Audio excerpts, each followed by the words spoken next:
योगी होकर और दूसरे की निंदा करोगे? मद मांस और भांग जो भके, और अभी भी तुमसे मांस नहीं छूटा, मदिरा नहीं छूटी, और अभी भी तुम भांग और गांजा जैसे मादक पदार्थों में डूबते हो। एक बात ख्याल रखना, जो जागे हैं वो तुम्हारे शराब या मांस मदिरा के विपरीत किन्हीं और कारणों से हैं। तुम भी इनके विपरीत होते हो, लेकिन तुम्हारे कारण भिन्न। तुम कहते हो मदिरा मत पीना क्योंकि व्यर्थ पैसे की हानि होती, स्वास्थ्य खराब होता, पत्नी बच्चे भूखे मरेंगे, इसलिए मत पीना। ये कोई कारण ज्यादा देर तक साथ देने वाले नहीं। समझो कि तुम्हारे पास काफी सुविधा है और तुम्हारे मांस मदिरा पीने से, खाने से बच्चे पत्नी भूखे नहीं मर जाएंगे, तो फिर क्या अड़चन है? तो ये शिक्षा गरीबों के लिए होगी, अमीरों के लिए नहीं। उनके लिए कोई अड़चन नहीं होनी चाहिए। तो ये तो बड़ी सशर्त शिक्षा हो गई। ये शिक्षा कहती है कि शरीर खराब हो जाएगा, लेकिन शरीर तो खराब हो ही जाता है, दिन 2 दिन पहले के दिन 2 दिन बाद। इसका क्या मूल्य है? 70 साल में मरे कि 80 साल में मरे?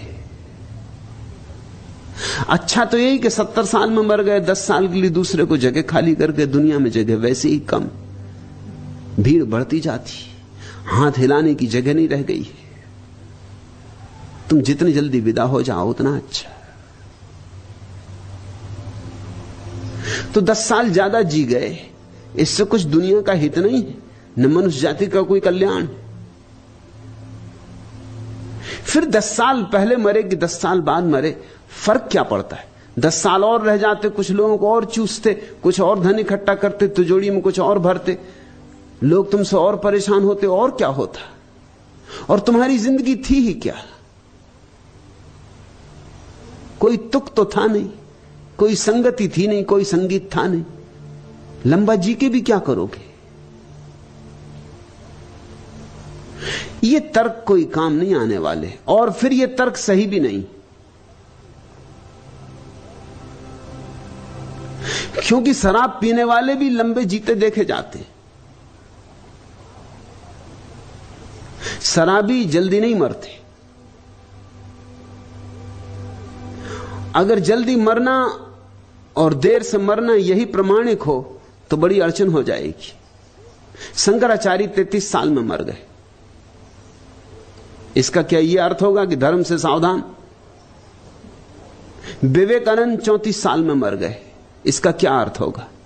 इसका अर्थ यह होगा कि भाई बचना, धर्म इत्यादि में मत लगना। देखिए विवेकानंद की क्या गति हुई, देखा शंकराचार्य बेचारे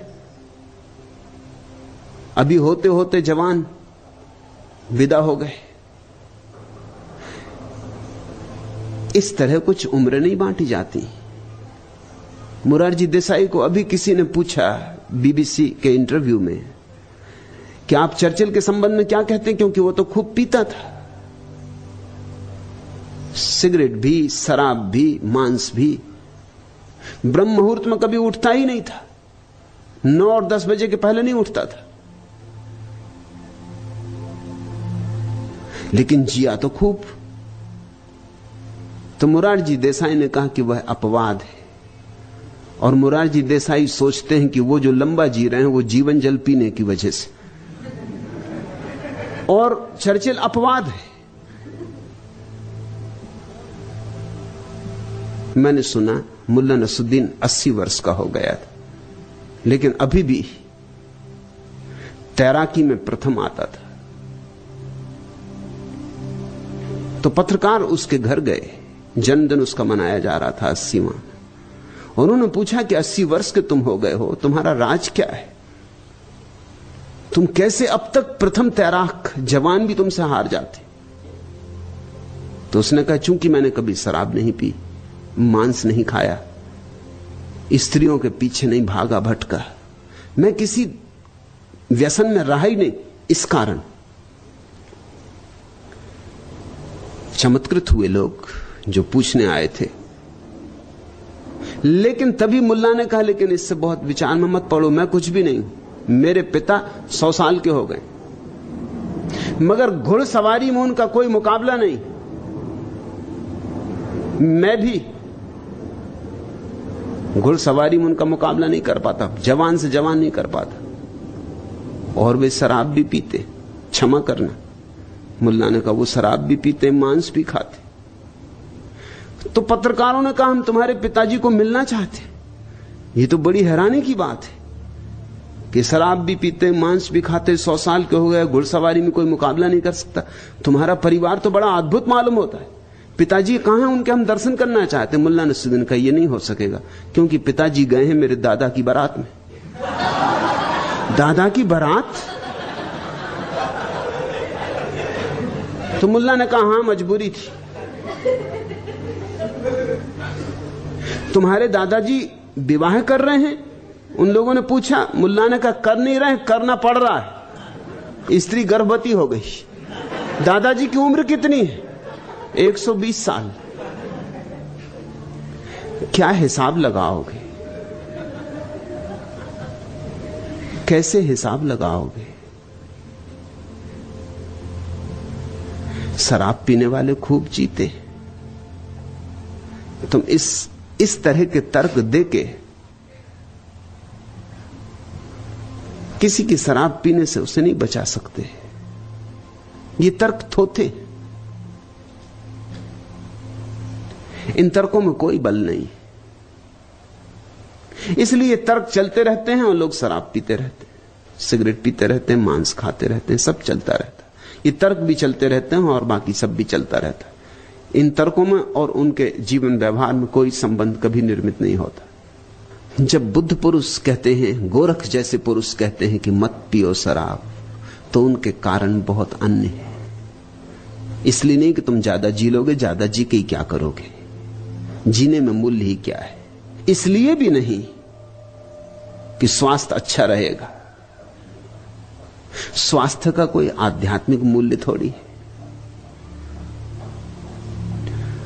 रुग्ण व्यक्ति भी परमात्मा को पा सकता है, और स्वस्थ व्यक्ति हो सकता है इसलिए परमात्मा को ना पा सके कि स्वास्थ्य के कारण संसार में उलझा रहता, कि अभी तो मैं स्वस्थ हूं, कर लेंगे राम का स्मरण अंत में, अभी तो भोग लें, 4 दिन की जिंदगी है, अभी तो मजा कर लें।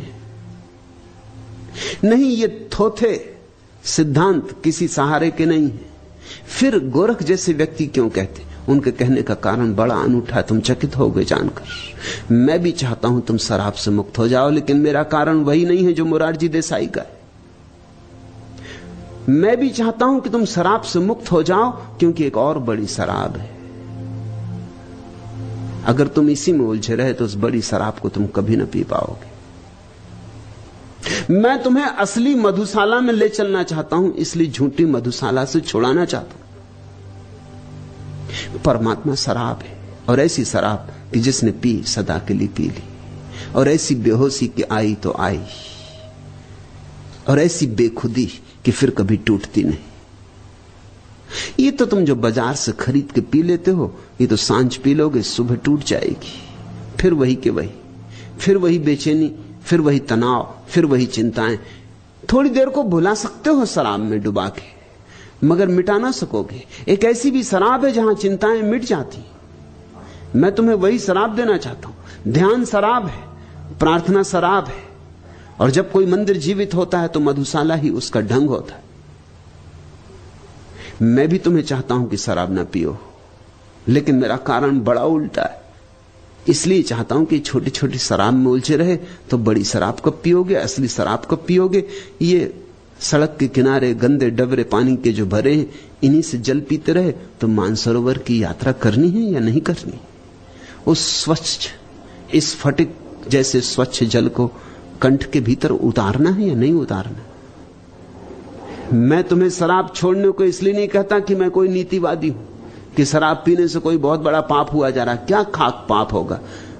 शराब तो शुद्ध शाकाहार है, अंगूर का निचड़ा हुआ रस है, क्या पाप होने वाला है? अंगूर खाने से नहीं होता, शराब पीने से कैसे हो जाएगा? शराब पीने से तुम नरक में नहीं पड़ जाओगे, लेकिन हां, शराब पीने से तुम्हें स्वर्ग की शराब नहीं मिल पाएगी, उससे तुम वंचित रह जाओगे। मैं चाहता हूं कि तुम्हारे हाथ से कंकड़ पत्थर छूट जाएं, क्योंकि हीरों की खदान मौजूद है। तुम क्यों कंकड़ पत्थर से अपनी झोली भरते हो? मुरारजी देसाई और मेरे वक्तव्य में जमीन आसमान का भेद। उनकी दुश्मनी है तुम्हारे कंकड़ पत्थरों से। वो कहते हैं छोड़ो कंकड़ पत्थर, कंकड़ पत्थर बुरे। मैं कहता हूं कंकड़ पत्थर से मेरी कोई दुश्मनी नहीं, मगर हीरे जवारात है। तुम्हारी झोली कंकड़ पत्थर से भरी रही तो हीरे जवारात ऐसे ही पड़े रह जाएंगे, जिनको पा लेने का तुम्हें हक था, जो तुम्हें पाने ही चाहिए थे, जिनको बिना पाए तुम्हारी नियति कभी पूर्ण नहीं होगी। भेद ख्याल कर लेना, भेद बहुत बुनियादी। मैं भी तुमसे कहता हूं मांस छोड़ो, लेकिन इसलिए नहीं कि मांस खाओगे तो नरक जाओगे, इसलिए नहीं कि मांस खाओगे तो हिंसा हो जाएगी। इन सब छोटी बातों से मुझे कोई प्रयोजन नहीं है, क्योंकि अगर मांस खाने वाले सारे लोग नरक जाते तो जीसस नरक में होंगे, रामकृष्ण परमहंस भी नरक में होंगे, क्योंकि बंगाली का बिना मछली के चले, मछली भात के बिना चल ही नहीं सकता। रामकृष्ण परमहंस मछली तो खाते ही रहे, नरक में होंगे।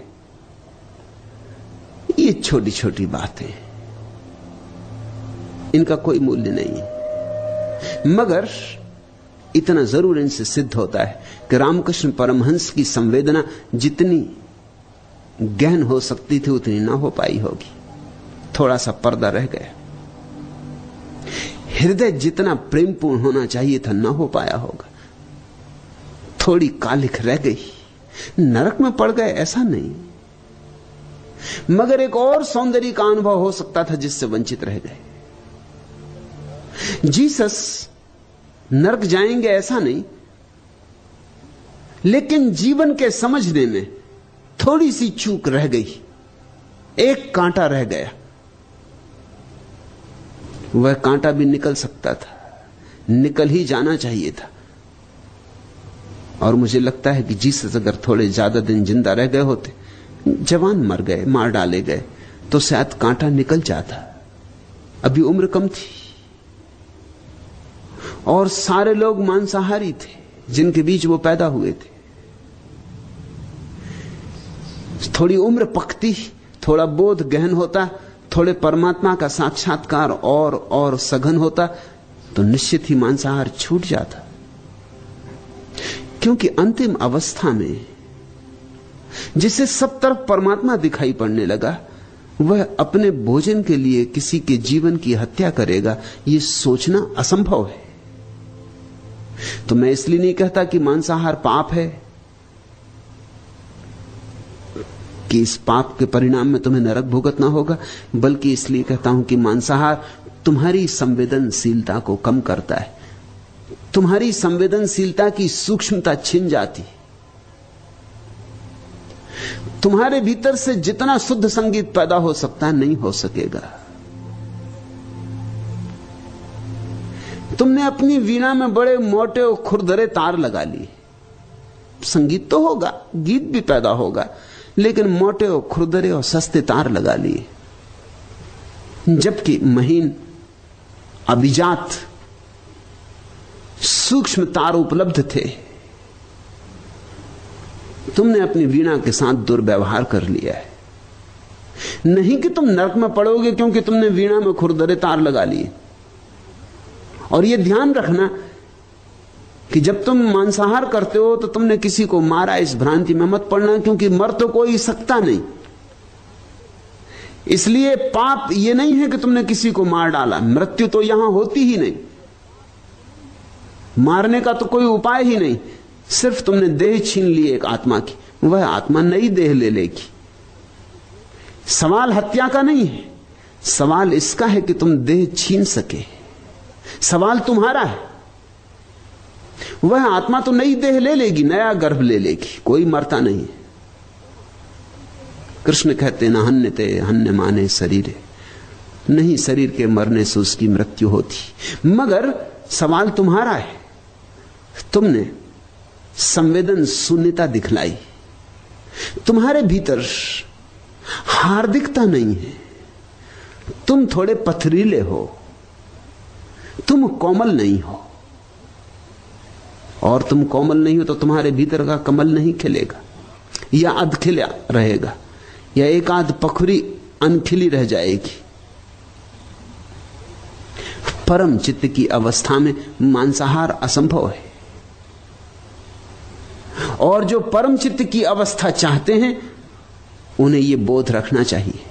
तो ठीक कहते गोरख, जोगी होई पर निद्रा झके, मद मास अरु भांग जो भखे, एक उत्तर से पुरुषा नरक जाई। ऐसे मैंने हजारों लोगों को नरक जाते देखा है। सती सती भासत श्री गोरख राय। मैं सच सच कह रहा हूं, किसी की निंदा नहीं कर रहा हूं, जो तथ्य है उतना ही निवेदन कर रहा हूं। और जो सच को सुन लेगा उसकी जिंदगी में क्रांति शुरू हो जाती। अब रहीम मुश्किल पड़ी, गाड़े दो काम, सांचे से तो जग नहीं, झूठे मिले न राम। जिसने सच को सुना, सच को समझा, उसके जीवन में क्रांति का क्षण आ गया। उसे एक बात दिखाई पड़ने लगेगी कि अगर सच की मान के चलूं तो राम मिल सकते, लेकिन जग अपने आप खो जाएगा। छोड़ना नहीं पड़ता, जग अपने आप खो जाता है। झूठ से तो राम नहीं मिलता, सच से जग नहीं मिलता।